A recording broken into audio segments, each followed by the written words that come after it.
na angkong banggain na natin ang mga Montenegro. Natatakot lang ako na baka ireklamo niya tayong dalawa. Matatanggal tayo pareho sa serbisyo. Ang programang ito ay rated SPG, striktong patnubay at gabay ng magulang ang kailangan. Hindi nga mangyayari ang kagustuhan ni Ramon na pagharian ng Quiapo dahil sa mga Red Phoenix pa lang ay mahihirapan na sila. Gusto din kasing pagharian ng Red Phoenix ang Quiapo at handa silang banggain sila Ramon. Malakas na kasi ang puwersa ng Red Phoenix dahil sa mga batang tondo. Saglit nga lang nilang itinumba si Mr. Salazar.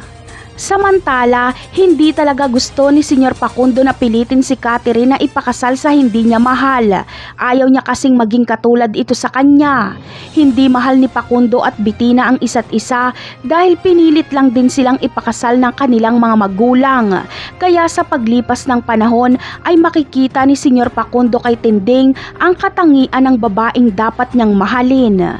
Sa kabilang banda naman ay palaboy na nga lang si Marites. Hindi niya alam kung saan na siya titira.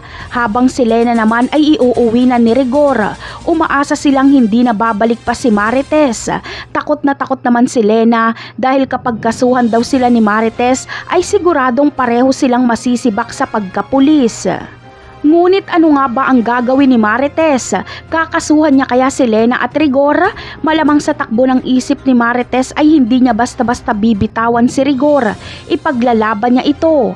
Ang kakasuhan niya lang ay si Lena. Dahil kapag makulong si Lena ay masusolo na ni Marites si Rigor.